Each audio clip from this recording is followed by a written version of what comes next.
ముంబై నటి జత్వానీ కేసులో IPS PSR ఆంజనేయులను అయితే ఇవాళ సిఐడి అధికారులు అరెస్ట్ చేశారు. మరి కేసులో ఎవరెవరు బయటికి రాబోతున్నారో, తర్వాత ఏం జరుగుతుందని తెలుసుకోవడానికి మనతో పాటు జనసేన అధికార ప్రతినిధి శ్రీనివాస్ గారు అయితే ఇప్పుడు మనతో ఉన్నారు. నమస్తే సార్. నమస్తే అమ్మా. సార్, మరి ఇవాళ చూడొచ్చు, ముంబై నటి జత్వానీ కేసులో ఒక సంచలనం అయితే రేగింది. లైక్ ఒక ఐపీఎస్ అధికారి పిఎస్ఆర్ ఆంజనేయులు గారిని అయితే ఇవాళ అరెస్ట్ చేశారు.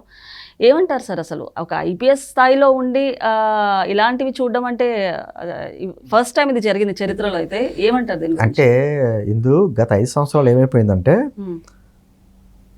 కొంతమంది అధికారులు, అది పోలీసు అధికారులు కావచ్చు, లేకపోతే ఐఏఎస్లు కావచ్చు, ఎవరైనా కూడా గత ప్రభుత్వంలో ఉన్నటువంటి పెద్దలకి అనుగుణంగా వాళ్ళు ఈ రాజకీయ లబ్ధి అనకంటే ఆర్థికంగానో లేకపోతే ప్రమోషనల్ పరంగానో ఏదో రకాల లబ్ధి ఆశించి అధికారులు మన ప్రభుత్వంలో ఉన్నటువంటి ఆ నాయకులకు అనుగుణంగా పనిచేయడం అనేది మనం గత 5 సంవత్సరాలు చూసాం. ఇప్పుడు మీరు చెప్తున్నటువంటి పేరు పిఎస్ఆర్ ఆంజనేయులు గారు అయితే ఆ ముంబై నటి కేసుల విషయంలో కావచ్చు, రఘురామకృష్ణరాజు గారిని, మాజీ ఎంపీ రఘురామకృష్ణరాజు గారిని కస్టోడియల్గా టార్చర్ కేసులో కావచ్చు, ఆయన పేరు కూడా ఉంది. అయితే పిఎస్ఆర్ ఆంజనేయులు గారు అంటే జగన్ గారికి ఒక నమ్మిన బంటు అనేటువంటి ఒక పేరు ఉంది. ముంబై నేటి ఆ అమ్మాయి జత్వానీ కేసు చూద్దామండి. ఆ అమ్మాయికి సంబంధించి కుక్కల విద్యాసాగర్ అనేటువంటి వ్యక్తితోటి ఆ అమ్మాయికి ఉన్నటువంటి పరిచయంతో ఆ అమ్మాయిని మ్యారేజ్ చేసుకుంటానని అతను మోసం చేయడితే దాన్ని ఏమైందంటే ఆల్రెడీ ముంబైలో ఆ అమ్మాయి ఒక పారిశ్రామికవేత్త మీద, సజ్జన్ జిందాల్ మీద ఏదో కేసు పెడితే ఆ కేసు నుంచి బయటపడాలి అంటే అతను సజ్జన్ జిందాల్ అతను ఆంధ్రప్రదేశ్ ప్రభుత్వం ఉన్నటువంటి వ్యక్తులతోటి పరిచయం ఉంది కాబట్టి దీన్ని ఉపయోగించుకున్నాడు అంతే. ఇప్పుడు విద్యాసాగర్తో కేసు పెట్టించడం, రకరకాల ఇబ్బంది పెడితే ఆగమేఘాల మీద ఈ పిఎస్ఆర్ ఆంజనేయులు గారు ఇంటెలిజెన్స్ చీఫ్గా పనిచేసేటప్పుడు ఈయన ఆదేశాలతో 3 ఐపీఎస్ అధికారులు అక్కడ ముంబై వెళ్ళడం, ఆ అమ్మాయిని తీసుకురావడం, దాదాపు 40 రోజులు ఒక టార్చర్ పెట్టారు ఆ అమ్మాయిని. ఆ అమ్మాయికి సంబంధించినటువంటి సెల్ ఫోన్స్, ల్యాప్టాప్ అన్నీ సీజ్ చేశారు. కోర్టుకి అప్పచెప్పినప్పుడు ఈ హ్యాండ్ ఓవర్ చేసుకున్నటువంటి ఫోన్స్ కానీ అప్పచెప్పాలి, అది కూడా చేయలే. అది కూడా చేయకుండా ఆ అమ్మాయిని, అంటే ఒక ఆడపిల్లని అరెస్ట్ చేసేటప్పుడు సుప్రీంకోర్టు కొన్ని రూల్స్ ఉంటుంది, ఆ రూల్స్ కూడా అతిక్రమించి ఐపీఎస్ అధికారులు మళ్ళీ ఏదో అక్కడ ఏదో టెర్రరిస్ట్ని అరెస్ట్ చేసినట్టు ముంబై ప్రత్యేక విమానంలో వెళ్ళిపోయి తీసుకొచ్చేసి అరెస్ట్ చేసి ఇక్కడ ఇబ్బంది పెట్టి శారీరకంగా మానసికంగా చాలా ఇబ్బంది పెట్టారు.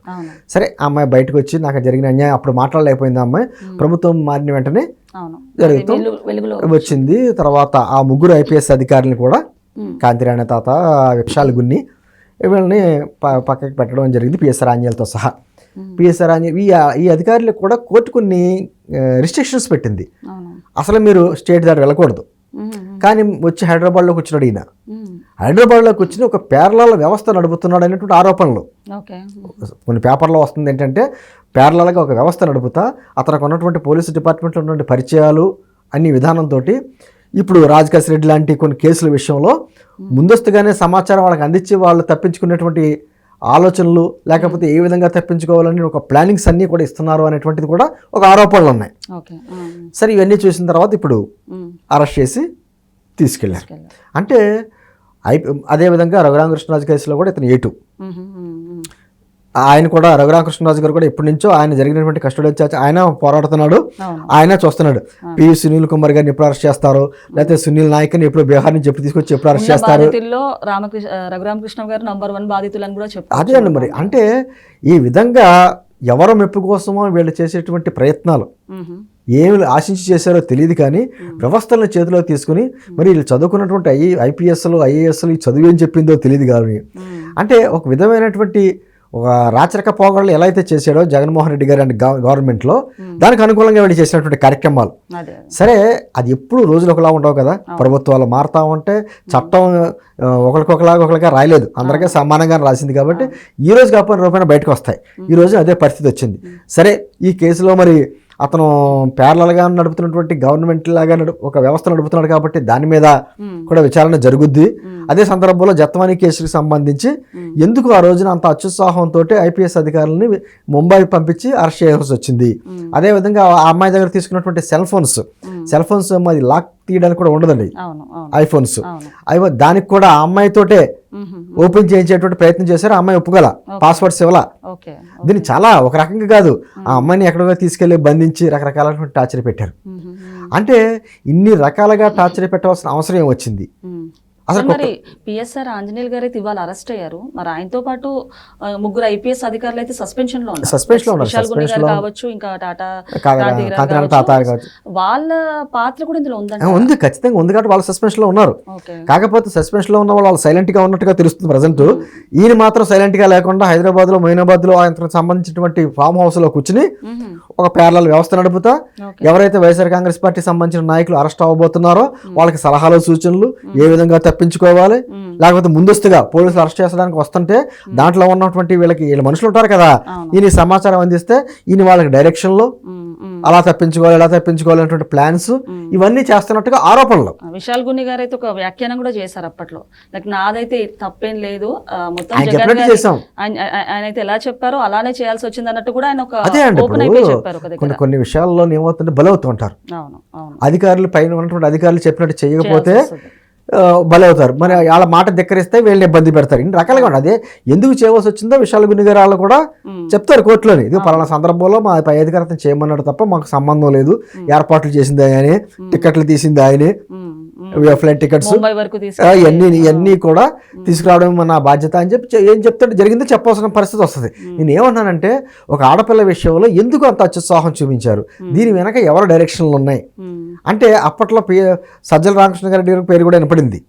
అంటే ఈ సజ్జన్ అతను ఉన్నాడు కదండి, జిందాల్, సజ్జన్ జిందాల్ గారు సజ్జల రామకృష్ణ గారిని అతనికి చెప్పడం విషయం, అతని డైరెక్షన్లో పిఎస్ఆర్ ఆంజనేయులు, పిఎస్ఆర్ డైరెక్షన్లో కింద అధికారులు, ఒక ఇదంతా పెద్ద చట్టం కింద నడిచింది. కాబట్టి ఖచ్చితంగా ఎవరు డైరెక్షన్లో నడవాల్సి వచ్చింది, ఎందుకు ఎంత అత్యుత్సాహం చూపించారు, ఇవన్నీ కూడా ఆ అమ్మాయికి సంబంధించిన కేసులో బయటకు వస్తాయి.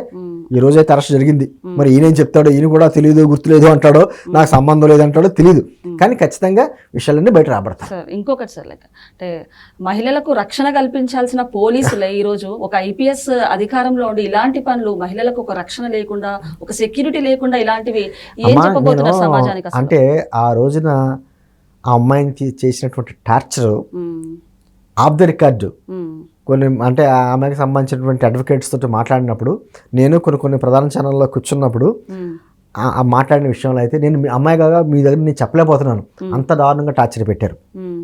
అసలు ఒక ఆడపిల్లని ఈ విధంగా టార్చర్ పెట్టొచ్చా అంటే, మరి ఇలా చదువు ఇందాక అన్నట్టు ఇలా చదువుకున్న చదువులు ఏమైపోయినాయి.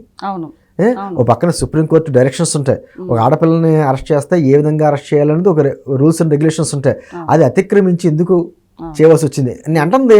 దీంట్లో అతను కుక్కల విద్యాసాగర్ అన్న మనిషి వైఎస్ఆర్ కాంగ్రెస్ పార్టీ నాయకుడు అని తెలుసు, అతను 2014లో కంటెస్ట్ చేసినటువంటి క్యాండిడేట్ అని కూడా తెలుసు, అతని క్యారెక్టర్ తెలుసు, అతను కూడా తప్పించుకోవడానికి ప్రయత్నాలు చేశాడు, తర్వాత కోర్టు ఇవన్నీ జరుగుతున్నాయి. ఏంటంది అంత దారుణంగా ఎందుకు ఆ అమ్మాయిని టార్చర్ పెట్టాలంటే, పైన ఉన్నటువంటి ముంబై పారిశ్రామికవేత్తని మెప్పు పొందడానికి గురించా, లేకపోతే అతను ఇచ్చినటువంటి ప్యాకేజీలు ఏమైనా అందుకున్నారా, అతని ద్వారా సజ్జల రామకృష్ణారెడ్డి గారికి ఏమైనా అందినయా, సజ్జల రామకృష్ణారెడ్డి గారు వీళ్ళకి ఏమైనా పంచిపెట్టారా, ఇవన్నీ పెద్ద తెలియాలి కదా. ఎందుకంటే ఆ అమ్మాయి పాపం చాలా పోరాడుతుంది, తనకు జరిగిన అన్యాయం, తన తల్లిదండ్రులని ఏ విధంగా ఆ వయసులో ఉన్న పెద్దవాళ్ళని కూడా తీసుకొచ్చి ఏ విధంగా టార్చర్ పెట్టారు, ఇవన్నీ ఆమె చెప్పుకుంటుంది బయటకు వచ్చి. ఖచ్చితంగా ఈ వివరాలన్నీ బయటకు వస్తాయమ్మా. ఇది ఒక సంచలనమే చెప్పాలంటే. ఒక మాజీ ఐపీఎస్ అధికారిని అరెస్ట్ చేయడం అనేది, మహిళలు ఈ రోజు ధైర్యంగా ఉన్నారంటే కేవలం ఒక పోలీస్ వ్యవస్థ ఉన్నారు కాబట్టి ధైర్యంగా ఉన్నారు. కానీ ఇలాంటి సంఘటన వలన అరే వచ్చే రోజుల్లో మహిళలకు ఎలాంటి అంటే లేదమ్మా, మహిళలని కాదు, వ్యవస్థలని గత 5 సంవత్సరాలు వాళ్ళు ఇష్టం వచ్చినట్టు చిన్న భిన్నం చేసేసారు. ఇంక ఈ వ్యవస్థ ఆ వ్యవస్థ అని కాదు, అన్ని వ్యవస్థలను వాళ్ళు ఇష్టం, అంటే మళ్ళీ మేమే అధికారంలో వస్తాం, 30 ఏళ్ళు మేమే ఉంటాం అనేటువంటి ఒక భ్రమల్లో ఉండి, ఒక భ్రమ, ధైర్యం కూడా కాదు, ఒక భ్రమల్లో ఉండి వాళ్ళు ఇష్టారాజ్యంగా మనం ఏం తప్పులు చేసినా పైన ఉన్నటువంటి వాళ్ళు రక్షిస్తారు మనల్ని, అన్ని రకాలుగా ఆదుకుంటారు. వాళ్ళ మెప్పు గురించి మనం చేస్తే రేపు పొద్దున మనకి ఇంకా ప్రమోషన్లు వస్తాయేమో, లేకపోతే రిటైర్ అయిన తర్వాత ఏమైనా రాజకీయంగా పదవులు ఇస్తారేమో, ఇన్ని రకాల ఆలోచనలు ఉన్నాయి. కాబట్టి డబ్బు ఆశించారా ఏం ఆశించారో తెలియదు. గతంలో చీఫ్ సెక్రటరీ మీద కూడా ఆరోపణలు వచ్చినాయి. ఏంటంటే వీళ్ళంతా కూడా ఒక రోజు కాకపోతే రేపైనా చట్టం ముందు ఎవరైనా బయటికి రావాల్సిందే. వీళ్ళందరినీ ఈ రోజు ఎంత ఆగదు కదా, ఈ నడుస్తూ ఉంటుంది. ఇతను ఏం పేర్లు చెప్తాడో, ఎవరు చేయమంటే చేశారని చెప్తాడో అవన్నీ బయటకు వస్తే వాళ్ళు కూడా బయట లేస్తారు, వాళ్ళు కూడా నోటీసులు ఇస్తారు. కానీ ఖచ్చితంగా ఆ అమ్మాయికి అయితే న్యాయం జరుగుద్దని మాత్రం నేను ఖచ్చితంగా నమ్ముతున్నాను. సో ఇంకొకటి సార్, లైక్ విశాల్ గున్ని గారికి అయితే ఒక మంచి పేరు ఉంది నార్మల్గా బయట, కానీ వీళ్ళ వలన, ఈ అధికారంలో ఉన్న నేతల వలన ఇలాంటివి ఫేస్ అంటే ఒక బ్యాడ్ నెగిటివిటీ ఫేస్ చేయాల్సి వస్తుందని చెప్పేసి. మంచి చేయడానికి కాదు, ఇప్పుడు ఎలా అవుతుందంటే ఇప్పుడు స్నేహాన్ని బట్టి ఉంటుంది. మనం ఎవరితో స్నేహం చేస్తున్నామో మన చుట్టూ ఉన్న స్నేహితులను బట్టి మన క్యారెక్టర్ ఏంటిదని చెప్తారు. అలాగే ఈ విధంగా కొంతమంది అధికారులు అంటే కొంతమంది చేయాల్సి వస్తుంది పైన ఉన్నటువంటి ఫోర్స్ తోటి. అటువంటి విషయంలోనే అంటే తప్పు చేసినా తప్పు చేసినోడు కంటే తప్పుకు సహకరించినోడు పెద్ద తప్పు. అతను సహకరించాడు కాబట్టి ఇతను తప్పు చేయగలిగాడు. కాబట్టి చిన్న పెద్ద అని కాదు, ఎవరికి తగ్గ తప్పులు చేస్తే వాళ్ళు తగ్గ శిక్షలు పడతా ఉంటాయి. ఏంటంటే ఏంటంటే వీళ్ళందరూ తప్పించుకుని వీళ్ళకి ఏం తెలియదు అన్నట్టుగా పిఎస్ఆర్ ఆంజనేయులు మరి అతను బయటకు వెళ్ళకూడదు, సస్పెన్షన్లో ఉన్నాడు. మరి హైదరాబాద్లో ఎక్కడ ఎందుకున్నాడు? అంతే సమాధానం చెప్పాలి కదా. హైదరాబాద్లో అతనికి సంబంధించి అతని ఫోన్స్ కూడా ట్రాప్ చేస్తారు ఖచ్చితంగా. ఎవరెవరికి ఫోన్ చేసావు, ఏ విధంగా డైరెక్షన్ చేసావు అతనికి తెలుసు కదా. అదే అతను డిపార్ట్మెంట్లో పనిచేసిన వ్యక్తే కదా. ఎంత ఇదిగా చేసినా మొత్తం టెక్నాలజీ పెరిగింది, మొత్తం వివరాలన్నీ బయటలో అవుతారు. నేను అంటుంది ఇదేనమ్మా, ఇది గత 5 సంవత్సరాలు జరిగినటువంటి ఈ అన్యాయాలు, అక్రమాలు వీటి ఫుల్ స్టాప్ లేదు. ఓ పక్క నుంచి మా కూటమి ప్రభుత్వం ఓ పక్కన చేస్తున్న డెవలప్మెంట్ కార్యక్రమం గురించి చెప్పుకోవాలా, లేకపోతే ఈ దుర్మార్గుల గురించి మాట్లాడుకోవాలా మాకు అర్థం అవ్వట్లేదు. కానీ ఒకటి, దుష్ట శిక్షణ, శిక్ష రక్షణ రెండు ప్యారలల్గా జరగాలి. జరగకపోతే ఏమవుద్దంటే కేవలం మేము డెవలప్మెంట్ గురించి మాట్లాడుకున్నాం అనుకోండి, ప్రజలు ఏమంటున్నారంటే మీరు ఎలాగ డెవలప్మెంట్ చేస్తారు మాకు నమ్మకం ఉంది, కానీ ఈ దుర్మార్గులందరినీ ఇప్పుడు లోపల పడేస్తారని అడుగుతున్నారు. కాబట్టి ఖచ్చితంగా మేము వాళ్ళు చేసినట్టు కాకుండా అర్ధరాత్రి అపరాత్రి తెల్లవారుజామున అరెస్టులు అటువంటిది కాకుండా చట్టబద్ధంగా రాజ్యాంగబద్ధంగా ఏ విధంగా అరెస్ట్ చేసి చట్టం ముందు నిలబెట్టాలో ఆ విధమైన కార్యక్రమాలు జరుగుతున్నాయి. దానిలో భాగంగానే పిఎస్ఆర్ ఆంజనేయులు అరెస్ట్. నమస్తే సార్. నమస్తే.